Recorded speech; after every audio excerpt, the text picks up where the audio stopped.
welcome to Up Close with Carlos Sang, celebrating art, entertainment, and the human spirit.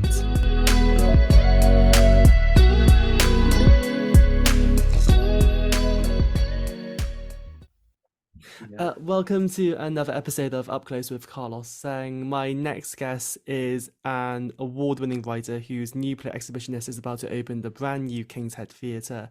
It's a huge delight to be able to introduce the wonderful Shaun McKenna. Thank you so much for joining us. It's very nice to be here. Thank you. Yes, I thought we should begin by talking about the King's Head Theatre. You know, it's about to open this brand new house. How does it feel to have your play Exhibitionist opening this brand new space? It's all actually very surprising. It was very exciting. But it's all happened incredibly quickly. I mean, we only really started exploring like readings and workshops of the play around April, May last year, and in less than 9 months, here we are. The play's on. It usually takes a lot longer than that, and we're opening the King's Head, which is kind of amazing. I remember the King's Head. I'm old enough to remember the King's Head in its glory days when it was like the hottest venue in London when I was young, and so super cool. And it's always been a favourite venue. And now they've got this gorgeous new building next door with this big space and a very flexible seating arrangement, so you can do pretty much anything in there. It's an incredibly flexible black box and it seats 200 people. And I'm not denying there's a certain amount of pressure in being the first play in a new venue, not least because not just have you got to get all the technical stuff right for the play, but they've got to get all the technical stuff right for the theatre. But it's incredibly exciting, and I feel quite honoured actually to have this opportunity. Yeah, it is really exciting. It's always such a delight to visit the King's Head Theatre, and I'm so excited about going to see this brand new space when I go and see the play. And the Why do staff, the staff are just lovely. Everybody there is delightful. It's a really nice place to work. Yeah, absolutely. Why do you think your show will sit particularly well in that space too?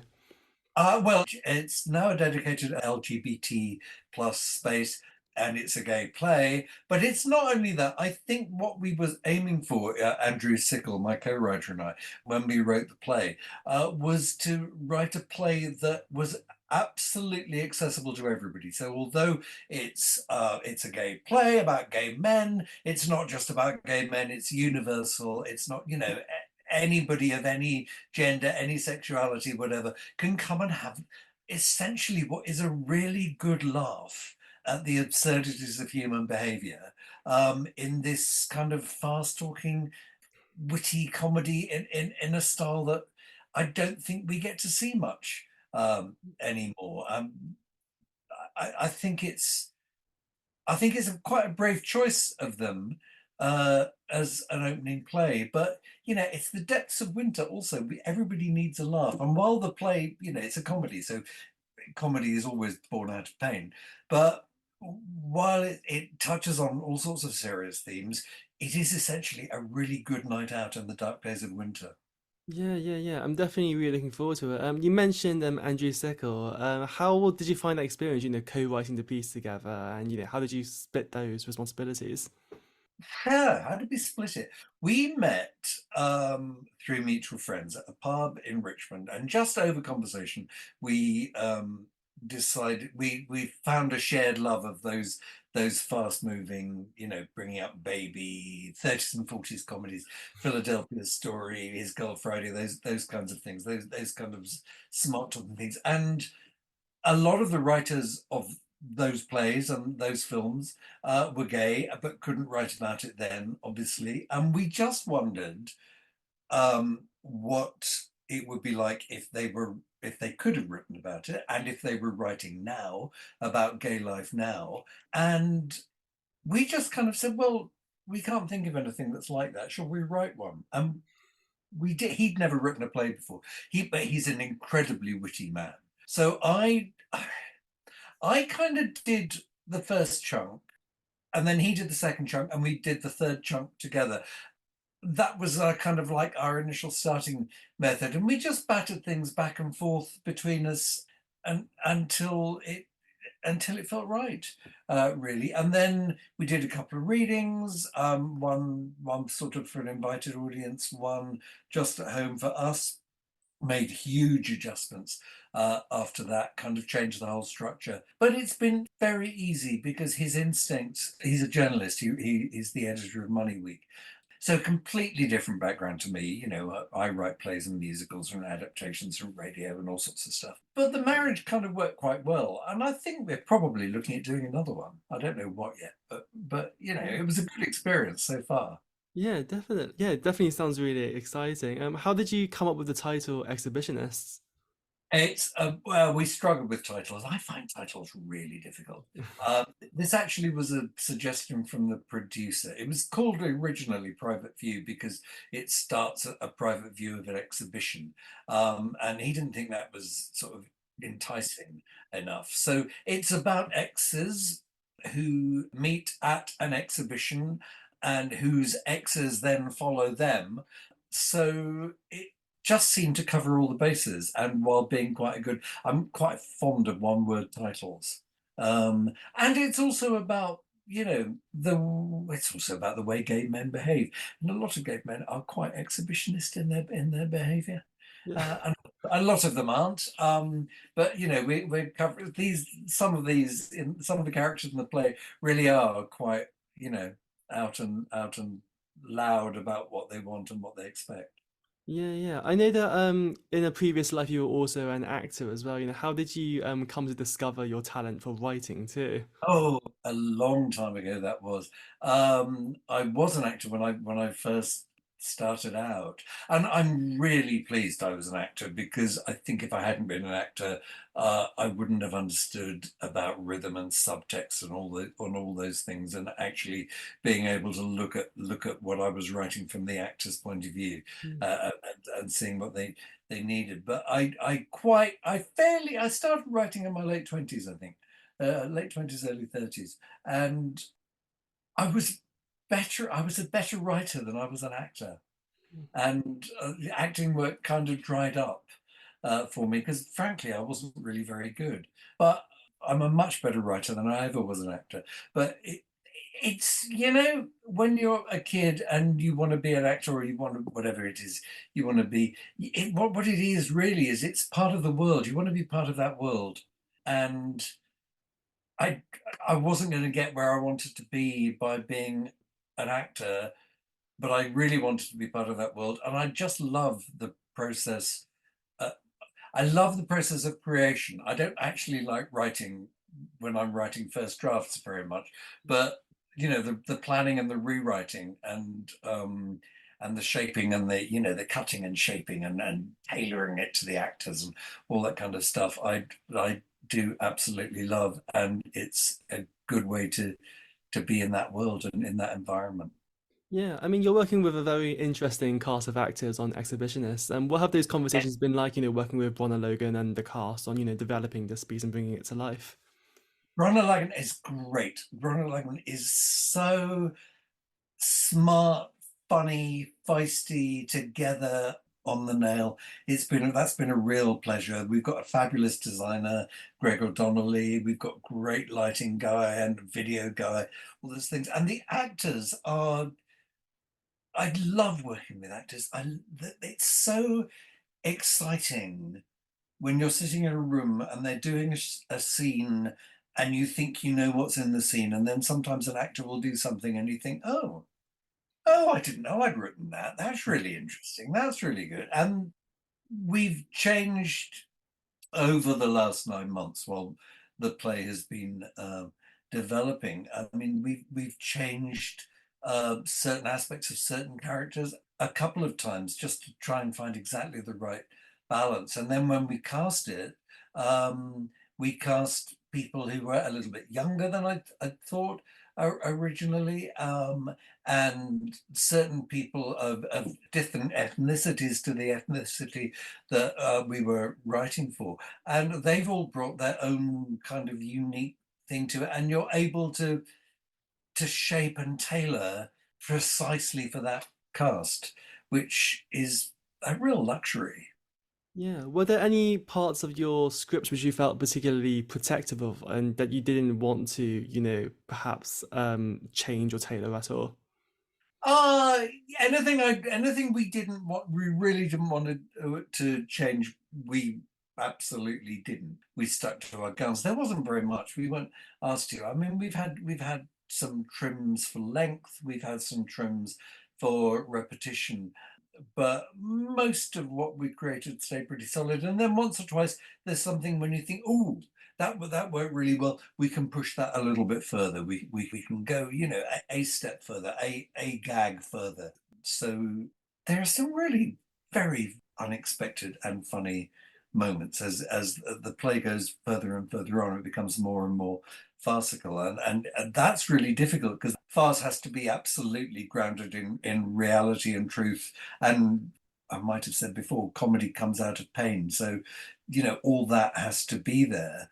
And it's really interesting watching the actors coming to their roles, and everybody comes from a slightly different place. Everybody has a slightly different process, and it all just has to come together in this final week. So we all kind of hit. It's like coming out of the trenches, isn't it? It's like you've prepared for battle the whole time, and now you're coming out of the trenches as a team together, and hopefully not going over the top, but but going into performance kind of with one mind. Yeah. Like it's good. Yeah, absolutely. I know you recently had a big revival of The Lord of the Rings at the Watermill Theatre in Newbury. We How was it, seeing your work, being done again after so many years?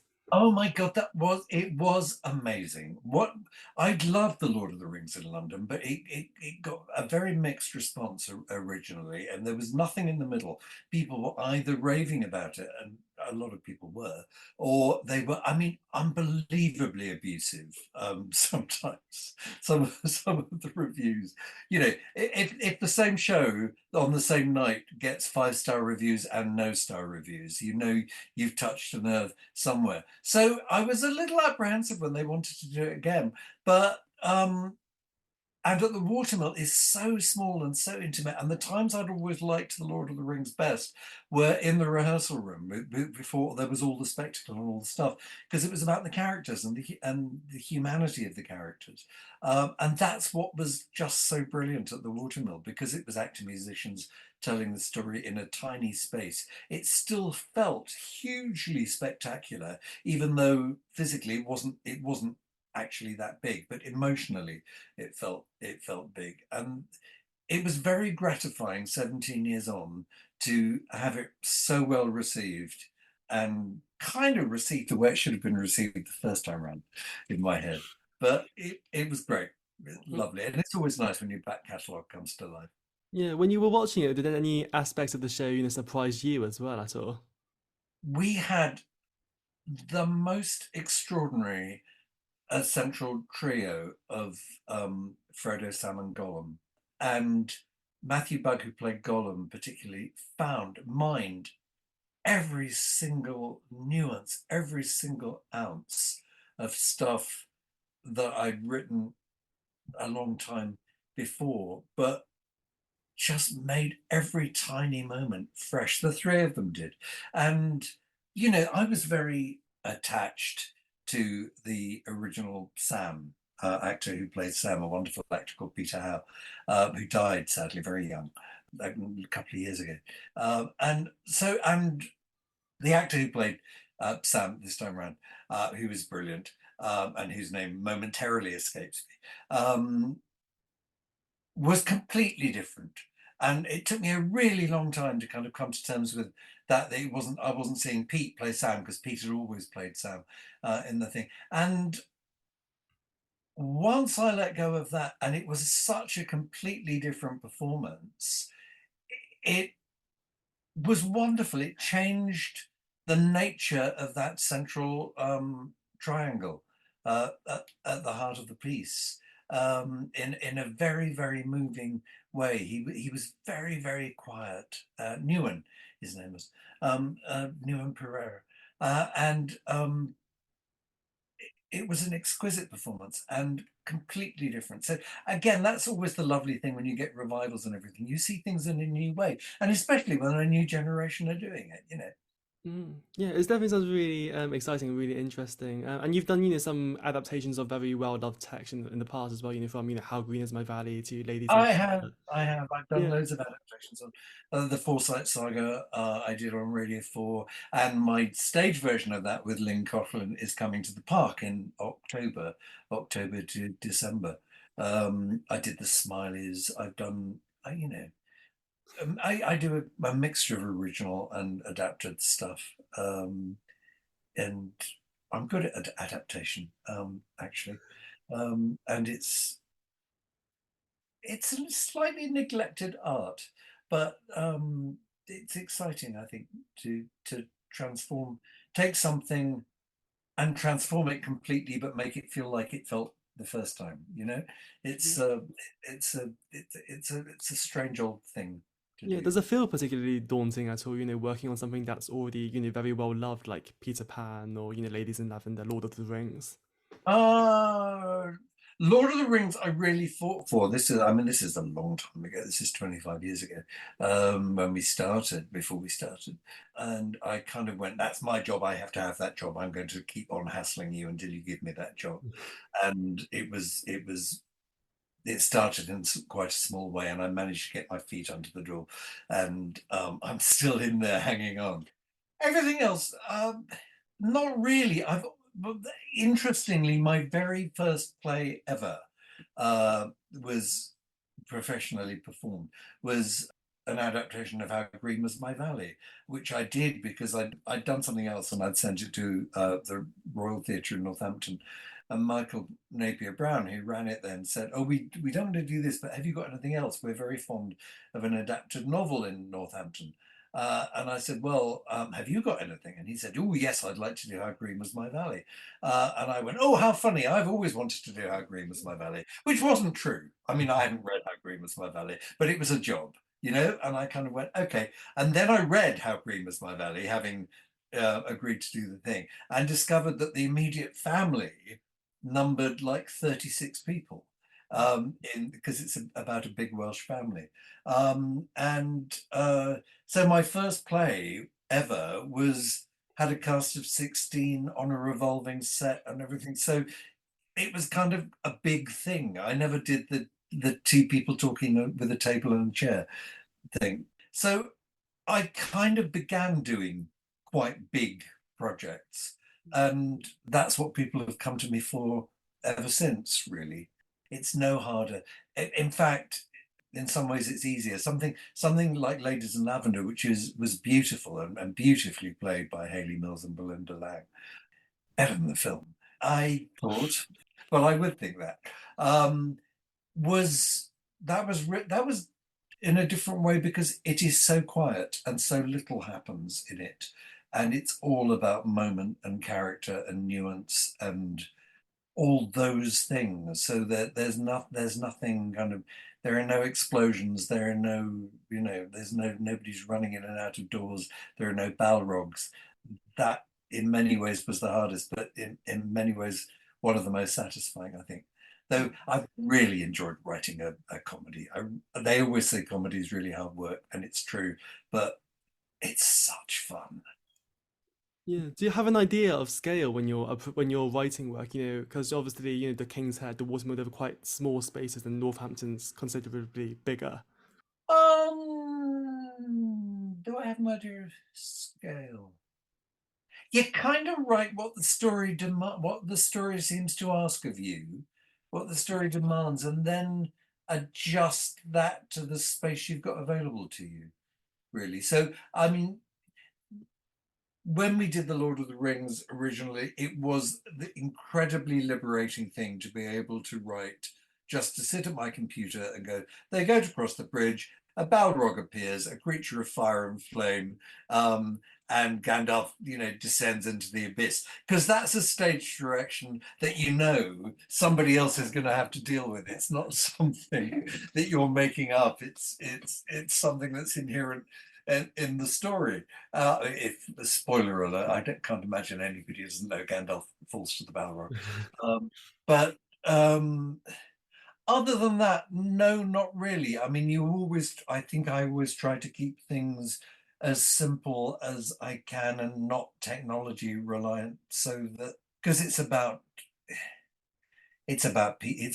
storytelling. It's always about people and characters and narrative. And the simpler generally, you can do really complicated stories in a very simple way. I think it's better. Yeah. Has it gotten easier for you, writing plays with more experience and as the time has gone by? It's kind of what I do. Every new project seems incredibly daunting and incredibly exciting at the same time. And um, I don't honestly think it's got any easier, but it hasn't got any harder. So I think it's just always been what it is. Yeah, I mean, coming back to exhibitionists now, and what do you hope audiences will take away with them when they come and see the show? What I hope will be this is a play about gay men for a gay audience and a straight audience and a general audience and everybody in between. I hope they will come and laugh at the absurdities of people's lives, people's love lives.